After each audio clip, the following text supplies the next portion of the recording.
Ghost stories are nothing new to the Disney parks. From the ghost that joins single riders on Disneyland's Space Mountain to the spirit who plays tricks on cast members at the Magic Kingdom's Pirates of the Caribbean, Disney parks are no strangers when it comes to playful spirits. However, one story that most people probably haven't heard of before is the ghost of Disneyland's Railroad. So sit back and relax, because the story of Disneyland's haunted steam locomotive is one that is hard to forget. Harley Ilgen was a persistent yet reputable man, especially in his work among steam locomotives. While working for Disney, he was well respected among other railroad cast members and even oversaw many operations of the Santa Fe and Disneyland Railroad while Walt Disney was away. However, despite his notoriety, not too much is known about his early life beyond his experiences with the Santa Fe Railway. Outside of a quick mention here or there, most of the stories we know of Ilgen come from his time on the Disneyland Railroad. One story that really sticks out to me is Harley Ilgen's very close connection with Walt Disney. When Walt was on Disneyland property, he would hold the title of Chief Engineer of the Santa Fe and Disneyland Railroad. The general responsibilities of a chief engineer pertain to scheduling, managing, and essentially overseeing the entire operation of the railroad. However, due to Walt being a rather busy person, he didn't have the time to fully oversee everything. So to make up for this, Walt personally entrusted the position of chief engineer of the Santa Fe and Disneyland Railroad to none other than Harley Ilgen when he was away. If that wasn't enough, Walt also gave Ilgen exclusive privileges that he gave to no other cast member, like for example, allowing Ilgen to be the only person on Disneyland property allowed to chew tobacco. Although many cast members respected Ilgen for his work, many others despised him for his tobacco habits. Instead of chewing and spitting his tobacco backstage or on the station platform, Ilgen would insist on spitting out of his locomotive's window while the train was moving. Unfortunately, this meant that most of the processed tobacco ended up making its mark on cast members and sometimes even guests. Naturally, complaints were brought up with management to stop this airborne monstrosity. However, since Walt Disney did give him the personal thumbs up to chew tobacco, nothing ever really happened. According to one report, when Ilgen caught word that one of these complainers was riding his train, he would run the train at its maximum speed of 12 miles an hour and spit a giant wad of tobacco out of the window and into the complainer's face with deadly accuracy. For all of the little quirky stories Ilgen was known for, there was one thing almost everyone working on the railroad knew about him, and that was his love for Disneyland's third steam locomotive, the Fred Gurley. Similar to Ilgen, the Fred Gurley was a pretty quirky engine.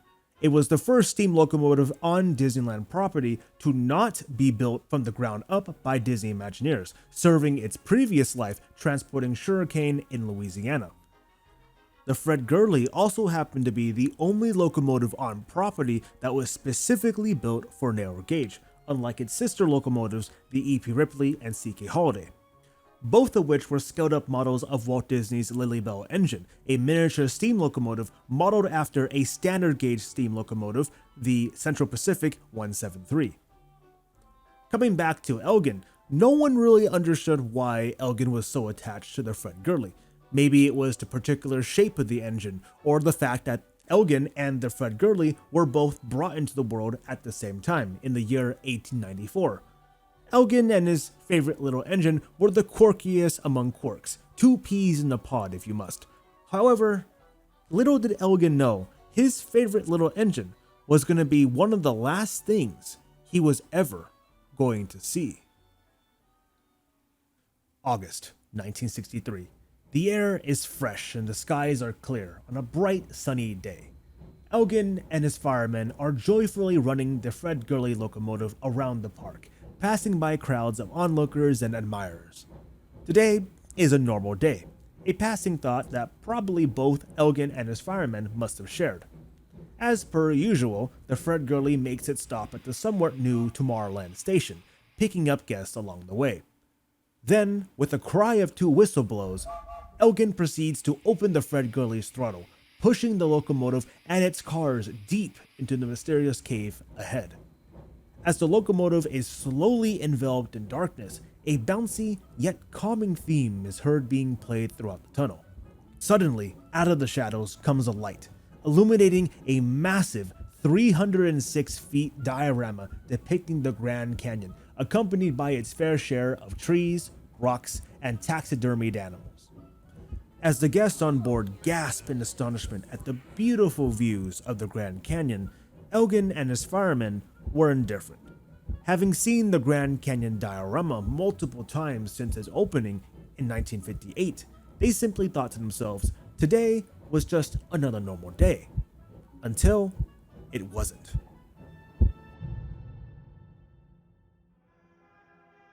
As the Fred Gurley pulled out of the Grand Canyon diorama and onto Main Street Station, of the souls traveling from Tomorrowland, there was now one less on board. Harley Ilgen suffered from a fatal heart attack and had passed away at the controls of his favorite engine. What happened on that train after the events in August of 1963 will probably never be known. From this point on, there's quite literally no information of what happened to Ilgen after his untimely passing, at least in the living world. Ever since that day in August of 1963, there have been many strange reports of things happening to those who worked on the Fred Gurley. The engineers running the locomotive reported stories of feeling like they were being watched, or sometimes even feeling cold spots while inside of the cab. An extremely strange thing to hear given the nature of operating a steam locomotive.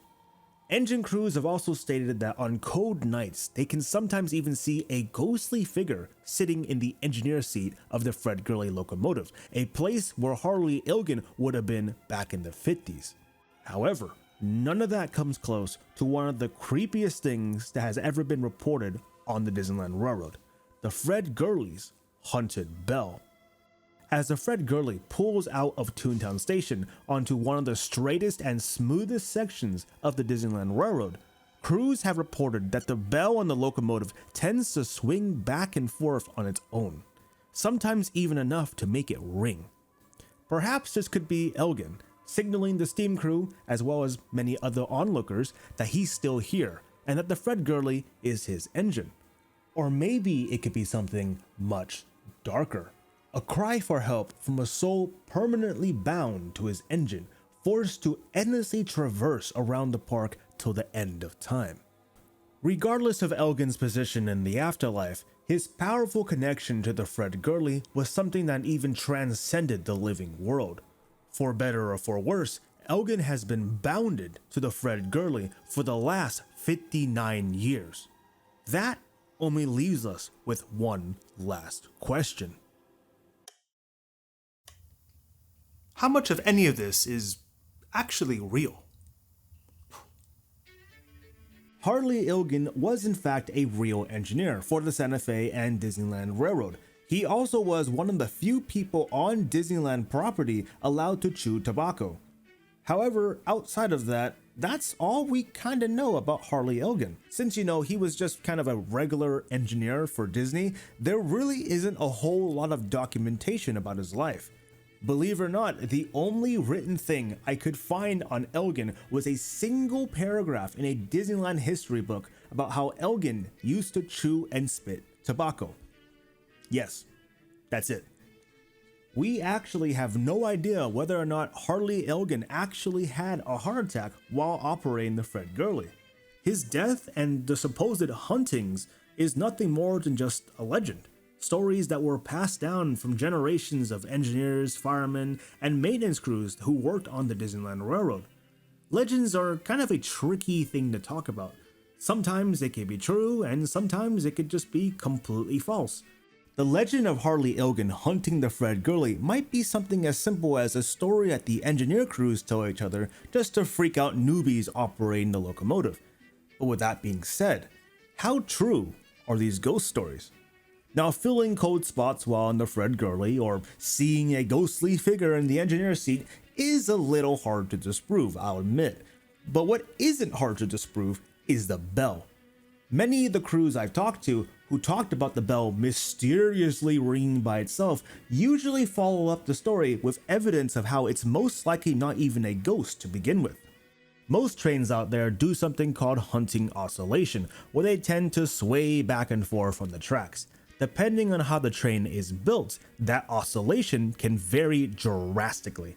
For the Fred Gurley, for example, since it's kind of an old and stubby engine, its oscillation pattern is very different from the other Disneyland locomotives. So when the Gurley is going down a particularly smooth and straight track, that swaying motion can sometimes cause the bell to ring by itself, at least according to the Disneyland Railroad cast members. Maybe these are just stories that are used to scare new engine crews operating the Fred Gurley, or maybe Ilgen's love for his little engine really did transcend into the afterlife. Who knows? At the end of the day, all it really comes down to is whether or not you believe in these stories. What's the point of telling a good legend if there's no one there to believe it, am I right? As for me, ghosts? Ringing bells? Pfft, that's gotta be the stupidest thing I ever heard.